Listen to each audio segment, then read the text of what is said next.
Banking and ഇൻഷുറൻസിൻ്റെ പുതിയൊരു ക്ലാസ്സിലേക്ക് എല്ലാവർക്കും സ്വാഗതം. നമ്മൾ ലാസ്റ്റ് ക്ലാസ്സിലെ ബിൽ ഓഫ് എക്സ്ചേഞ്ചുമായി ബന്ധപ്പെട്ട കാര്യങ്ങളാണ് പറഞ്ഞത് അല്ലേ. എന്താണ് ബിൽ ഓഫ് എക്സ്ചേഞ്ച്, അതിൻ്റെ ഫീച്ചേഴ്സും. ഇന്നത്തെ വീഡിയോയിൽ നമ്മൾ നോക്കാൻ പോകുന്നത് ബിൽ ഓഫ് എക്സ്ചേഞ്ചിലുള്ള പാർട്ടീസ്. നമ്മൾ പറഞ്ഞിരുന്നു പ്രോമിസറി നോട്ടിൽ 2 പാർട്ടീസാണ് ഉണ്ടാവുക അല്ലേ. മേക്കർ അല്ലെങ്കിൽ ഡ്രോയി, അതോടൊപ്പം തന്നെ പേയ് എന്നീ 2 വ്യക്തികൾ മാത്രമേ പ്രോമിസറി നോട്ട് ഉണ്ടാവുള്ളൂ. എന്നാൽ ബിൽ ഓഫ് എക്സ്ചേഞ്ചിൽ പ്രധാനമായിട്ടും 3 പാർട്ടി ഉണ്ടാവും. ആരൊക്കെയാണ്? ഡ്രോവർ, ഡ്രോവി, പേയി എന്നീ പറയുന്ന 3 ആളുകളുണ്ടാവും. ഈ പ്രധാനമായിട്ടും ഈ 3 ആളുകളാണെങ്കിലും ഇതുമായി ബന്ധപ്പെട്ട് ഈ ഒരു ബിൽ ഓഫ് എക്സ്ചേഞ്ചുമായി ബന്ധപ്പെട്ട് പിന്നെയും കുറേ ആളുകൾ വരുന്നുണ്ട്. പക്ഷെ നമ്മുടെ number of parties of a bill of exchange എന്ന് ചോദിച്ചു കഴിഞ്ഞാൽ നമ്മൾ 3 തന്നെയാണ് എഴുതേണ്ടത്. പക്ഷെ അതോടൊപ്പം തന്നെ വേറെയും ചില പാർട്ടീസ് ഉണ്ട്. അപ്പോൾ ആ പാർട്ടീസ് ഏതൊക്കെയാണ് എന്നും അതെന്താണെന്നുള്ളതാണ് നമ്മൾ പറയുന്നത്. അപ്പോൾ ഇതാണ് parties to a bill of exchange. Bill of എക്സ്ചേഞ്ചിലെ പാർട്ടീസ്. അതിലൊന്നാമത്തത് ഡ്രോവർ തന്നെയാണ്. നമ്മൾ പഠിച്ച ഡ്രോവർ. അതിനിടയ്ക്ക് പറയുന്നതാണ് usually there are 3 parties, that is drawer, drawee and payee. സാധാരണ 3 പാർട്ടീസാണ് ഉണ്ടാവുക. അതിന് പുറമെ ചില പാർട്ടീസ് കൂടി വരുന്നുണ്ടെന്ന് മാത്രം. അപ്പോൾ നമ്മൾ ഒന്നാമത്തെ ഡ്രോവർ തന്നെയാണ് പറയുന്നത്. ഡ്രോവർ എന്ന് പറഞ്ഞാൽ നമുക്കറിയാം ഒരു സെല്ലറാണ് എപ്പോഴും എന്താവുക ഒരു ഡ്രോവർ, അല്ലെങ്കിൽ ഒരു ക്രെഡിറ്റർ. സെല്ലർ അല്ലെങ്കിൽ ക്രെഡിറ്റർ ആണ് ഒരു ഡ്രോവർ ആവുക. എന്താണ്, നമുക്ക് ക്യാഷ് കിട്ടാനുള്ള ആളാണ് എപ്പോഴും ഡ്രോവർ ആവുക. എന്ത് പറഞ്ഞിട്ടാണ് അയാൾ എഴുതുന്നത്, ബിൽ ഓഫ് എക്സ്ചേഞ്ച് ചെയ്യുന്നത്? ഇന്ന ഡേറ്റിന് നിങ്ങൾ എനിക്ക് ഇത്ര രൂപ തരണം എന്ന് പറഞ്ഞിട്ടാണ് നമ്മൾ എന്ത് ചെയ്യുക, ബിൽ ഓഫ് എക്സ്ചേഞ്ച് എഴുതുന്നത്. അതുകൊണ്ട് തന്നെ ക്യാഷ് കിട്ടാനുള്ള ആള് സെല്ലർ, കടത്തിന് സാധനം വിൽക്കുന്ന ആളാണല്ലോ സെല്ലർ അല്ലേ. അപ്പോഴാണല്ലോ ബില്ല് എഴുതുന്നത്. അതല്ലാതെ ക്യാഷിന് വിൽക്കുകയാണെന്നുണ്ടെങ്കിൽ ബില്ലിൻ്റെ ആവശ്യം വരുന്നില്ലല്ലോ. അപ്പോൾ കടത്തിന് വെക്കുന്നൊരു സെല്ലർ, അതല്ലെങ്കിൽ ക്രെഡിറ്ററാണ് എന്ത് ചെയ്യുക, ബിൽ ഓഫ് എക്സ്ചേഞ്ച് എഴുതുന്നത്. അവർ തന്നെയാണ് ഡ്രോവർ. ബില്ല് എഴുതുന്ന ആളാണ് ഡ്രോവർ. അവരെപ്പോഴും ആരായിരിക്കും? ഒന്നേ ക്രെഡിറ്റർ അല്ലെങ്കിൽ സെല്ലർ ആയിരിക്കും. നോക്കിക്കോ, drawer is the maker of bill. Bill of എക്സ്ചേഞ്ചിന്റെ മേക്കർ ആണ് ആര്? ഡ്രോവർ എന്ന് പറയുന്നത്. A seller or creditor who is entitled to receive money from the debtor can draw a bill of exchange upon the buyer or debtor. അതായത് seller അല്ലെങ്കിൽ cash കിട്ടാനുള്ള creditor എന്ത് ചെയ്യും? അയാൾ ഡെപ്റ്റേഴ്സിന്റെ കയ്യിൽ നിന്ന് ക്യാഷ് കിട്ടാൻ വേണ്ടിയിട്ടുള്ള ഒരു ബില്ല് ചെയ്തല്ലേ ചെയ്യുക അല്ലേ. അപ്പോൾ അവരാണ്, ആ ബില്ല് നിർമ്മിക്കുന്ന ആളാണ് ആര്? ഡ്രോവർ എന്ന് പറയുന്നത്. Drawer is required to sign the bill. Drawer എന്ത് ചെയ്യണം? ബില്ല് ചെയ്തതിനു ശേഷം അദ്ദേഹം സൈൻ ചെയ്യണം. സൈൻ ചെയ്തിട്ട് ഈ ബില്ല് ഡ്രോവിക്ക് കൊടുക്കും. ഡ്രോവി അതിൽ ആക്സെപ്റ്റഡ്, അതിൻ്റെ ഫേസിൽ ആക്സെപ്റ്റഡ് നേടി സൈൻ ചെയ്താൽ മാത്രമേ എന്തുള്ളൂ, അതൊരു ബില്ലാവുള്ളൂ. അതോളം അതെന്തായിരിക്കും? ഡ്രാഫ്റ്റ് ആയിരിക്കും. നമ്മൾ പറഞ്ഞതാണ് ഡ്രാഫ്റ്റ് എന്താണ്, ബിൽ ഓഫ് എക്സ്ചേഞ്ച് എങ്ങനെയാണ് ആവുന്നത്. അതായത് ആക്സെപ്റ്റഡ് നേടി സൈൻ ചെയ്താൽ മാത്രമേ അതെന്തായി മാറുള്ളൂ, അതൊരു ബില്ലായി മാറുള്ളൂ. അപ്പോൾ ഡ്രോവർ എന്ന് പറഞ്ഞു കഴിഞ്ഞാൽ ഈ ബില്ല് നിർമ്മിക്കുന്ന ആൾ തന്നെയാണെന്ത്, ഡ്രോവർ. രണ്ടാമത്തെ പാർട്ടിയാണ് ഡ്രോവി.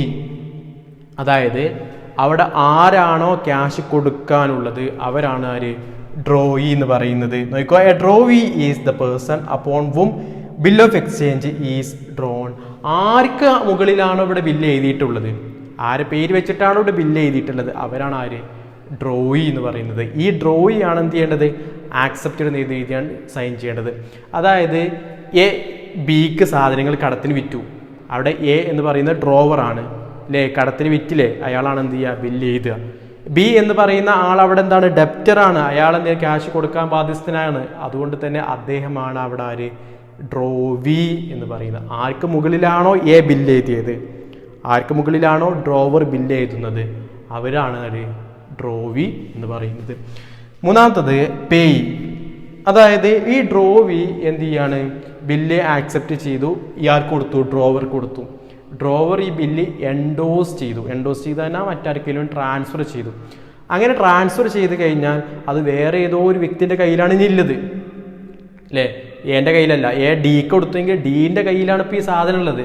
ആ ഡിക്കാണ് അവസാനം എന്ത് ചെയ്യുക, അതിൽ നിന്നും പേയ്മെൻറ്റ് ലഭിക്കുക.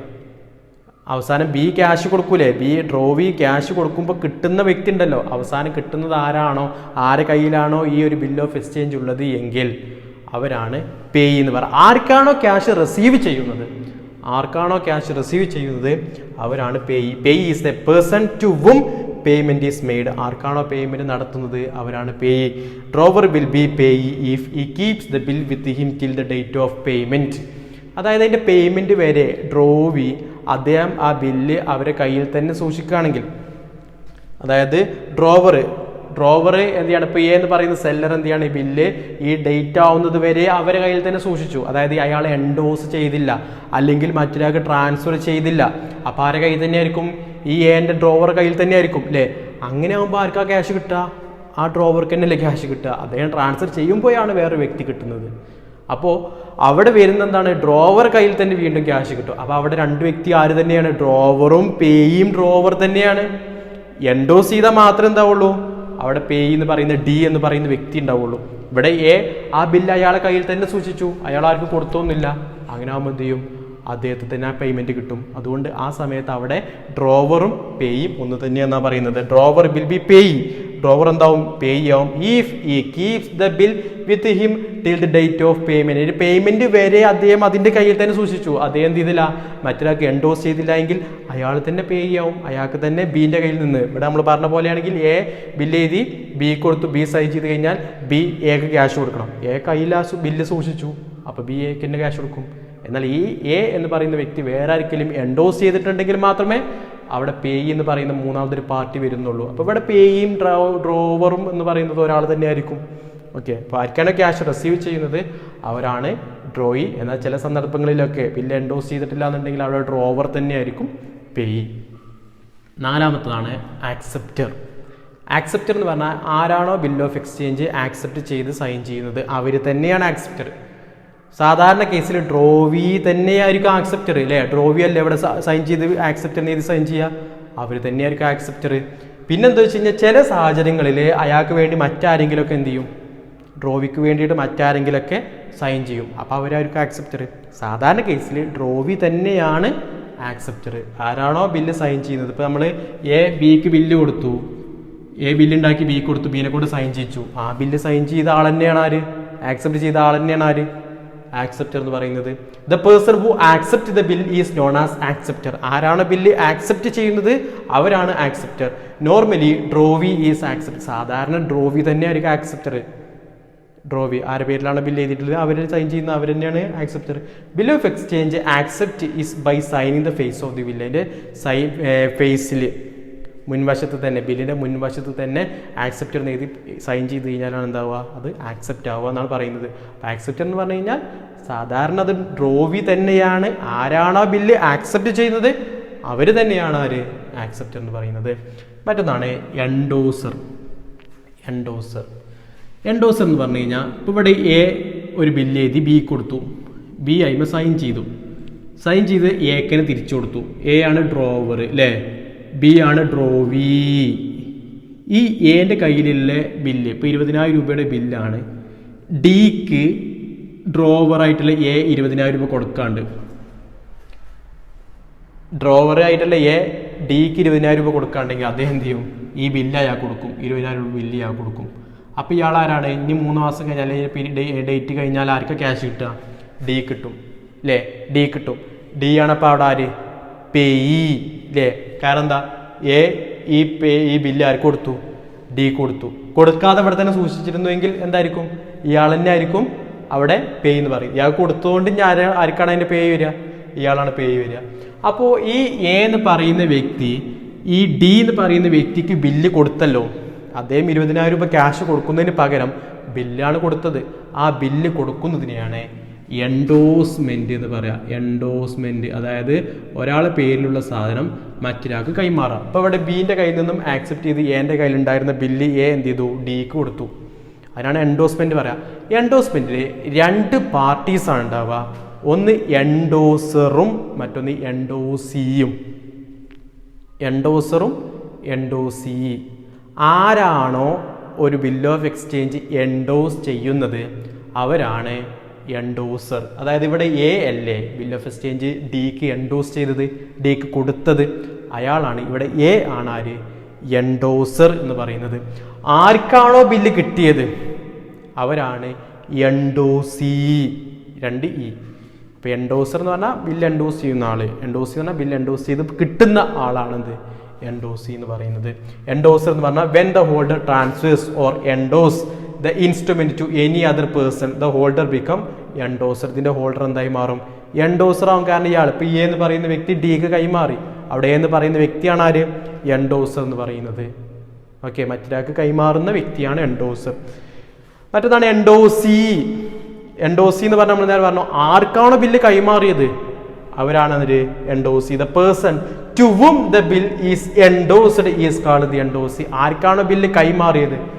ഡിക്കാണ് അവിടെ ബില്ല് കൈമാറിയത്, ഡി ആണ് അവിടെ ആര്? എൻഡോസി എന്ന് പറയുന്നത്. ഇപ്പോൾ കിട്ടിയോ? എൻഡോസർ എന്ന് പറഞ്ഞാൽ ആരാണ് ബില്ല് കൈമാറ്റം ചെയ്യുന്നത് അവർ എൻഡോസർ, ആർക്കാണോ കൈമാറ്റം ചെയ്ത് കിട്ടിയത് അവരാണ് എൻഡോസി. പേയി എന്ന് പറഞ്ഞാൽ അയാൾ തന്നെയാണ്, അയാൾക്കാണ് ഇനി എന്ത് ചെയ്യുക അവസാനം ക്യാഷ് കിട്ടുക അല്ലേ. പക്ഷെ ഇനി ഡി ചിലപ്പോൾ ഇ കൊടുക്കും, ഡി ഇ കൊടുക്കും, അവിടെ ഡി അപ്പം എൻഡോസർ ആവും, ഇ എന്ന് പറയുന്നത് എൻഡോസി ആവും. അങ്ങനെ എത്ര തവണ വേണമെങ്കിലും സൈൻ ചെയ്ത് എന്ത് ചെയ്യാൻ പറ്റും? ഇത് ട്രാൻസ്ഫർ ചെയ്യാൻ പറ്റും. അതാണല്ലോ ഇതിൻ്റെ നെഗോഷ്യബിൾ ഇൻസ്ട്രുമെന്റ്സ് എന്ന് പറയുന്നത്. ട്രാൻസ്ഫിലിറ്റിയാണ്, നെഗോഷ്യബിലിറ്റിയാണ്. ഓക്കെ, അപ്പോൾ അതാണ് എൻഡോസറും എൻഡോസി രണ്ട് വ്യക്തികൾ മനസ്സിലാക്കുക. എൻഡോസ് ചെയ്യുന്ന ആൾ എൻഡോസർ, എൻഡോസ് ചെയ്ത് കിട്ടുന്ന ആൾ എൻഡോസി. മറ്റൊന്നാണ് ഹോൾഡർ. ഹോൾഡർ എന്ന് പറഞ്ഞാൽ any person who is legally entitled to the possession of a bill and to receive amount from the parties. ആരുടെ കയ്യിലാണോ ഇപ്പോൾ ഈ ബില്ലുള്ളത് അത് നിയമപരമായിട്ട് നമ്മളെ കയ്യിലാവണം. അല്ലാതെ ഒരാൾ മോഷ്ടിച്ചാണ്ട് നമ്മളെ കയ്യിലായ ഞാൻ ഹോൾഡർ അല്ല. വേറെ ആരൊരു ബില്ലേ ഞാൻ മോഷ്ടിച്ചെടുത്തു ഞാൻ ഹോൾഡറാണെന്ന് പറയാൻ പറ്റില്ല. കാരണം അതെന്താണ്? എനിക്ക് അർഹതപ്പെട്ടതല്ല. നിയമപ്രകാരം ആർക്കാണ് ഇപ്പോൾ ഒരാൾ എന്ത് ചെയ്തു, എനിക്കൊരു ബില്ല് ട്രാൻസ്ഫർ ചെയ്തിരുന്നു അല്ലെങ്കിൽ എൻഡോസ് ചെയ്തിരുന്നു, അപ്പം ഞാൻ ഹോൾഡറാണ്, എൻ്റെ പേരിലാണ് എന്ത് ആ ബില്ലിപ്പോൾ ഉള്ളത് അല്ലേ. എനിക്കാണ് എന്ത് ചെയ്യുക അതിൽ നിന്ന് എമൗണ്ട് കിട്ടുക. നേരെ കുറച്ച് വൈക്കന്ന് നമുക്ക് കളവ് കിട്ടി, റോഡിലൂടെ പോയപ്പോൾ ഒരു ബില്ല് കളഞ്ഞു കിട്ടി. ആ ബില്ല് എന്ന് പറയുന്നത് ഞാൻ എടുത്തു, ഞാൻ ചിലപ്പോൾ ബാങ്ക് കൊണ്ട് കൊടുത്താൽ ക്യാഷ് കിട്ടും, പക്ഷെ ഞാൻ യഥാർത്ഥത്തിൽ അതെന്തല്ല ഹോൾഡർ അല്ല. ഞാൻ എന്തല്ല legally entitled to the possession. നിയമപരമായും കയ്യിൽ വെക്കുന്ന ആളാണെങ്കിൽ മാത്രമേ അദ്ദേഹം ഹോൾഡർ ആവുള്ളൂ എന്നുള്ളത് പ്രത്യേകം മനസ്സിലാക്കണം. ഫൈൻഡർ ഓഫ് ലോസ്റ്റ് ഗുഡ്സ് അതായത് നമുക്ക് കളവ് കിട്ടിയ ഒരു ബില്ല് അതൊന്നും എന്താവില്ല, ഹോൾഡർ ആവില്ല. പ്രത്യേകം മനസ്സിലാക്കുക. നമ്മുടെ കയ്യിൽ സൂക്ഷിക്കുന്ന ആരെ കയ്യിലാണ് ബില്ലുള്ളത് അവരാണ് ഹോൾഡർ, പക്ഷെ അത് നിയമപരമായിട്ടാവണം എന്നുള്ള കാര്യമാണ് പ്രത്യേകം പഠിക്കേണ്ടത്. Any person who is legally entitled to the possession of a bill and to receive amount from the parties. നിയമപരമായി കൈയുള്ള ആളാണ്, അത് എന്ത് ചെയ്യാം അതിൽ നിന്ന് അയാൾക്ക് ക്യാഷ് കിട്ടും. അതായത് മേ എൻഡോസി ഓർ പേയി ആയിക്കാരം. എൻ്റെ അടുത്ത സെൻറ്റൻസ് ആക്കി എഴുതിയാൽ മതി, ഇറ്റ് മേ എൻഡോസി ഓർ പേയി. ഒന്നെങ്കിൽ ഇവരെന്താവും എൻഡോസി ആവും. എൻഡോസി എന്ന് പറഞ്ഞപ്പോൾ ഇവിടെ ആരാ? ഡിക്ക് ഇത് കൈമാറിയില്ലേ, അതേ എൻഡോസി അല്ലേ. അല്ലെങ്കിൽ പേയി ആർക്കാണ് ക്യാഷ് കിട്ടുന്നത് അവരാണ് എന്ത് ഹോൾഡർ എന്നോട്ട് ഉദ്ദേശിക്കുന്നത്. അപ്പോൾ പേയിയോ എൻഡോസി ആണ് ഹോൾഡർ എന്ന് പറയുന്ന ആരെ കയ്യിലാണോ ഇപ്പോൾ നിലവിൽ ഈ ഒരു ബിൽ ഓഫ് എക്സ്ചേഞ്ച് ഉള്ളത് അവരാണ് ആര് ഹോൾഡർ എന്ന് പറയുന്നത്. നിയമപരമായിട്ടായിരിക്കണം എന്നുള്ള കാര്യം കൂടി പ്രത്യേകം മനസ്സിലാക്കുക. അപ്പോൾ നമ്മൾ 6-7 പോയിന്റാണ് പറഞ്ഞത്. 7 പാർട്ടീസാണ് ബിൽ ഓഫ് എക്സ്ചേഞ്ച്. പ്രധാനമായിട്ടും 3 പാർട്ടീസാണുള്ളൂ, 3 പാർട്ടീസേ ഉള്ളൂ. പക്ഷേ നമുക്ക് 7 പാർട്ടീസാക്കിയതിനെ പഠിക്കാനുണ്ട്. ഡ്രോവർ എന്ന് പറഞ്ഞാൽ ആരാണ് ബില്ല് എഴുതുന്നത് അവരാണ് ഡ്രോവർ. ആരുടെ പേരിലാണ് ബില്ല് എഴുതുന്നത്, ആർക്ക് മുകളിലാണ് ബില്ല് എഴുതുന്നത്, ആരാണത് ആക്സെപ്റ്റ് ചെയ്യുന്നത് അവരാണ് ഡ്രോവി. ആർക്കാണ് അതിൻ്റെ എമൗണ്ട് കിട്ടുന്നത്, അതായത് എൻഡോസ് ചെയ്ത് കഴിഞ്ഞാൽ വേറൊരു വ്യക്തിയുടെ പേരിലായിരിക്കും അവർക്കായിരിക്കും ഇതിൽ നിന്ന് കിട്ടുന്ന എമൗണ്ട്, അവരാണ് പേയി. ആരാണ് ബില്ല് ആക്സെപ്റ്റ് ചെയ്യുന്നത്, സൈൻ ചെയ്ത് അത് സാധാരണ ഡ്രോവി തന്നെ കാരണം ആക്സെപ്റ്റ് എന്ന് പറയുന്നത്. എൻഡോസ് എന്ന് പറഞ്ഞാൽ ഒരു ബില്ല് മറ്റൊരാൾക്ക് കൈമാറ്റം ചെയ്യപ്പെടുന്ന ചെയ്യുന്ന വ്യക്തിയാണ് എൻഡോസ് എന്ന് പറയുന്നത്. ആർക്കാണോ കൈമാറ്റം ചെയ്ത് ബില്ല് കിട്ടിയത് അവരാണ് എൻഡോസി എന്ന് പറയുന്നത്. ആരാണ് ഇതിൻ്റെ ഹോൾഡർ, പൊസഷൻ, ആരുടെ കയ്യിലാണ് ഈ ബില്ലുള്ളത്, അത് നിയമപരമായിട്ടാണുള്ളതെങ്കിൽ അവരെയാണെന്ന് പറയാം ഹോൾഡർ എന്ന് പറയാം. അത് സാധാരണ എൻഡോസി അല്ലെങ്കിൽ പേയി ആയിരിക്കും.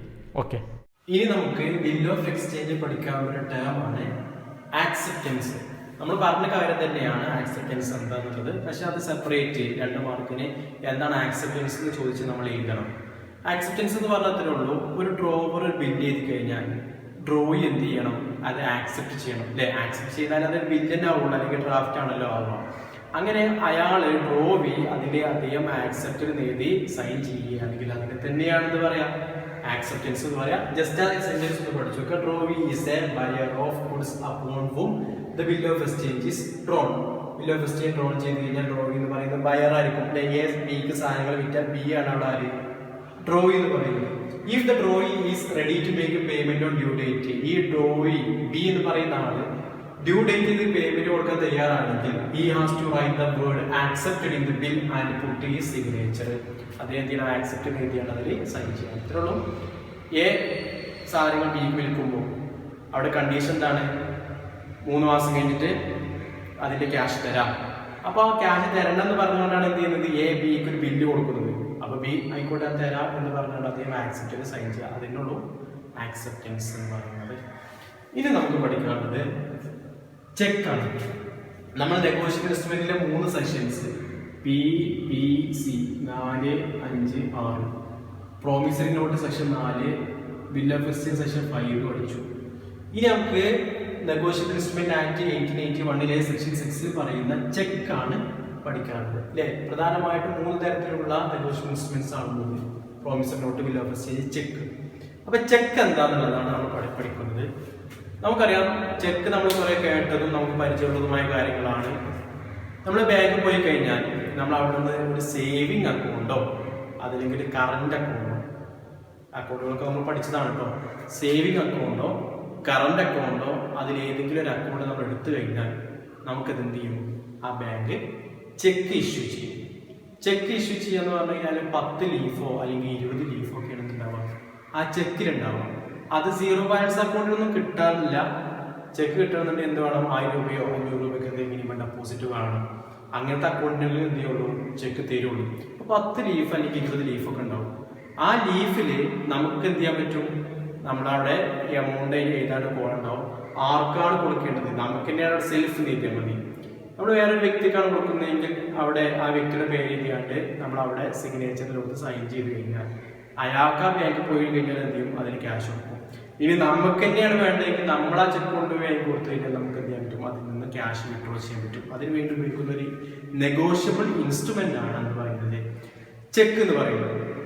ഇപ്പൊ ഞാൻ ഒരു വ്യക്തിക്ക് എ എന്ന് പറയുന്ന വ്യക്തിക്ക് എന്ത് ചെയ്തു? ഒരു ചെക്ക് ഇഷ്യൂ ചെയ്തു. എൻ്റെ ചെക്ക് ഞാൻ സൈൻ ചെയ്ത് ഒരു 20,000 രൂപ അദ്ദേഹത്തിന് എന്ത് ചെയ്തു? ഇഷ്യൂ ചെയ്തു.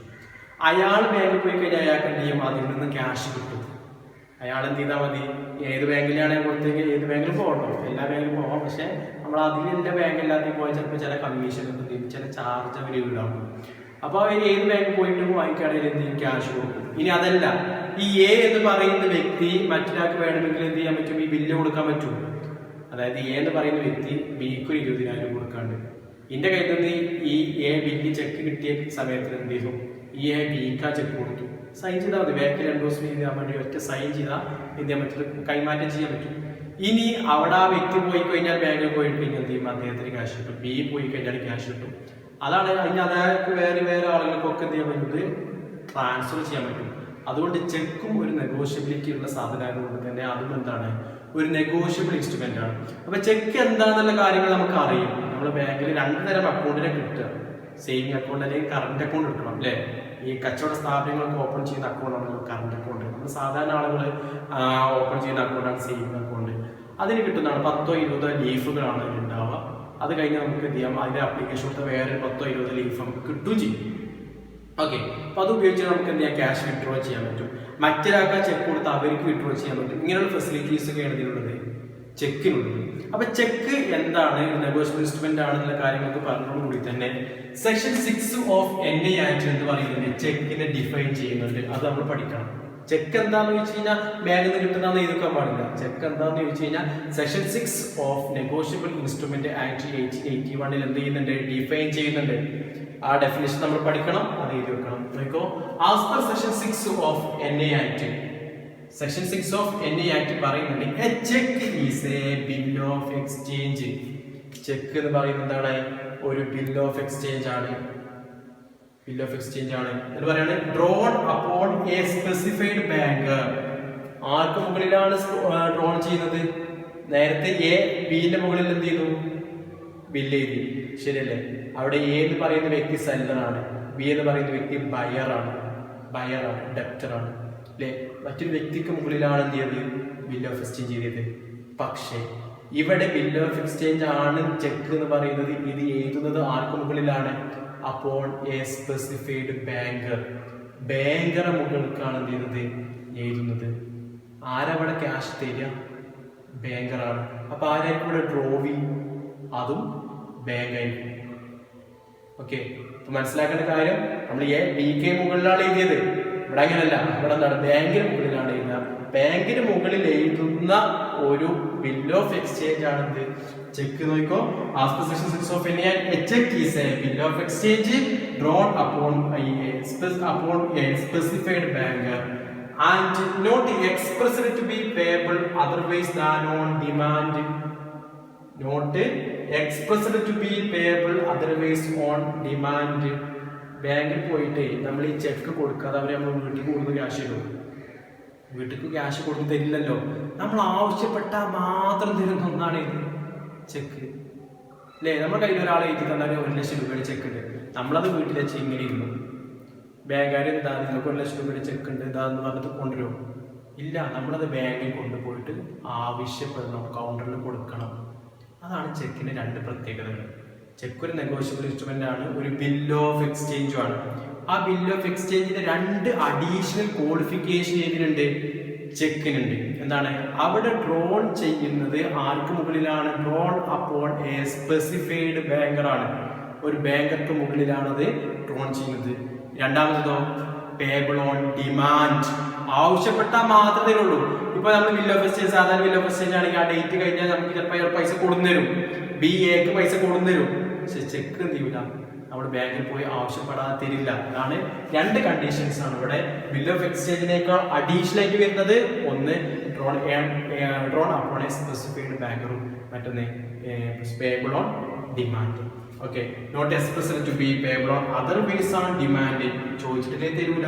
And it includes electronic image of truncated cheque and a cheque in the electronic ഫോമും. അതൊക്കെ പുതിയ റീസെന്റ് 2012 അമെൻമെന്റ് നടത്തിയിട്ട് അതിൽ മാറ്റം വരുത്തിയതാണ് ചെക്കിൽ. അതായത് ഇലക്ട്രോണിക് ചെക്ക് ഉണ്ട്, ഇലക്ട്രോണിക് ചെക്ക് ഉണ്ട്, നമ്മൾ സാധാരണ പേപ്പർ ചെക്ക് അല്ലാതെ ഇലക്ട്രോണിക് ചെക്ക് ഉണ്ട്. അല്ലെങ്കിൽ അതിന്റെ പേപ്പർ ഇമേജ് ഉണ്ട്, പേപ്പർ ചെക്കിന്റെ ഇമേജ്, അതാണ് ട്രങ്കേറ്റ് ചെക്ക്. അത് നമ്മൾ ഡീറ്റെയിൽ ആയിട്ട് വേറെ പഠിക്കാനുണ്ട്, അതുകൂടെ അതിന്റെ കൂടെ ഇപ്പൊ കൂട്ടി പഠിക്കുക. Bill of exchange drawn upon a specified banker and not expressed to be payable otherwise than on demand, ആവശ്യപ്പെട്ടിട്ടില്ലേ തരൂല. And includes electronic image of truncated cheque and a cheque in the electronic form. Electronic ചെക്കും electronic ഫോമിലുള്ള ചെക്കും truncated ചെക്കും ഒക്കെ ഇതിൽ ഉൾപ്പെടുകയും ചെയ്യും. 2 കാര്യങ്ങളാണ് bill of എക്സ്ചേഞ്ചിൽ നിന്ന് മാറ്റി വരുന്നത്. Drone upon a specified banker and payable on demand. Okay, പിന്നെ ഈ ഒരു കാര്യം അതിന്റെ കൂടെ ഏതോട് വരും? ഇലക്ട്രോണിക് ചെക്കും ട്രങ്കേറ്റഡ് ചെക്കും വരും എന്നുള്ള കാര്യം കൂടി കൂട്ടി പഠിച്ചാൽ മതി. ഓക്കെ, എന്നിട്ട് പറയുകയാണെങ്കിൽ cheque is bill of exchange with 2 additional qualifications. Check എന്ന് പറയുന്നത് ബിൽ ഓഫ് എക്സ്ചേഞ്ച് ആണ്, 2 അഡീഷണൽ ക്വാളിഫിക്കേഷൻസ് നമ്മൾ നേരത്തെ പറഞ്ഞു. A cheque is always drawn on A specified banker. Check എപ്പോഴും ആർക്ക് മുകളിൽ എഴുതാം? ഒരു സ്പെസിഫൈഡ് ബാങ്കർക്ക് മുകളിലാണ് എഴുതുക. സ്പെസിഫൈഡ് ബാങ്കറാണ് എന്ത് ചെയ്യണത്? അതിന് ക്യാഷ് കൊടുക്കേണ്ടത്, അല്ലാതെ വേറെ വ്യക്തി ക്യാഷ് ഉണ്ട്. ചെക്ക് കൊടുത്താൽ എൻ്റെ കയ്യിൽ ചെക്ക് ഉണ്ട്, ഞാൻ സൈൻ ചെയ്തു, ഒരു വ്യക്തി കൊടുത്തു, കാര്യമുണ്ട്, അയാൾ ക്യാഷ് തരില്ലല്ലോ. നമ്മൾ ബാങ്ക് കൊണ്ട് കൊടുത്താലും ക്യാഷ് ഉള്ളൂ. അപ്പൊ അവിടെ ഡ്രോവി എന്ന് പറയുന്നത് എപ്പോഴും ആരായിരിക്കും? ഡ്രോവി എന്ന് പറയുന്നത് ചെക്കിന്റെ കേസിൽ എപ്പോഴും ബാങ്കർ ആയിരിക്കും, ബാങ്ക് ആയിരിക്കും. Drawee in case of cheque is banker. എന്നാൽ ഡ്രോവർ ആരായിരിക്കും? ഡ്രോവർ എന്ന് പറഞ്ഞാൽ ബാങ്കിന്റെ കസ്റ്റമർ.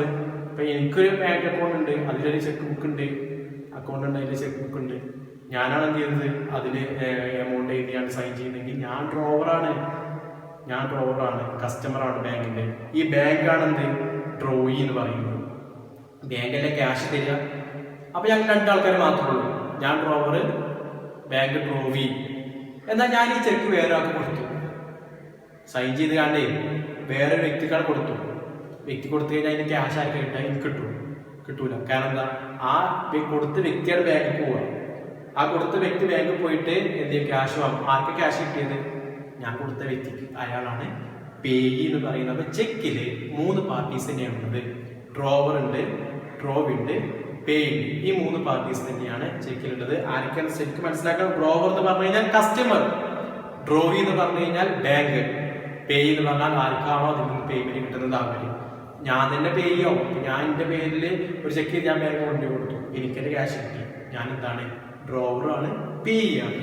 ഓക്കെ, 2 കാര്യങ്ങളാണ് അഡീഷണൽ ക്വാളിഫിക്കേഷൻ. ഒന്ന്, cheque is always drawn on specified banker, മറ്റൊന്ന് it is always payable on demand. Always payable on demand, നമ്മൾ ആവശ്യപ്പെട്ടാൽ മാത്രമേ തരുള്ളൂ.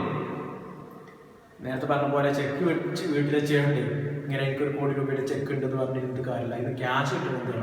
നമ്മൾ ബാങ്കിൽ പോയിട്ട് ആവശ്യപ്പെടണം, കൗണ്ടറിൽ കൊടുക്കണം എന്നുള്ളതാണ്. ഈ രണ്ട് കാര്യങ്ങളാണ് നമ്മുടെ ബിൽ ഓഫ് എക്സ്ചേഞ്ചിനേക്കാൾ രണ്ട് അഡീഷണൽ ക്വാളിഫിക്കേഷൻ ആയിട്ട് ചെക്കിന് വരുന്നത്. പാർട്ടീസ് 3 പാർട്ടീസ് ഉള്ളത്. Drawer, drawee, payee.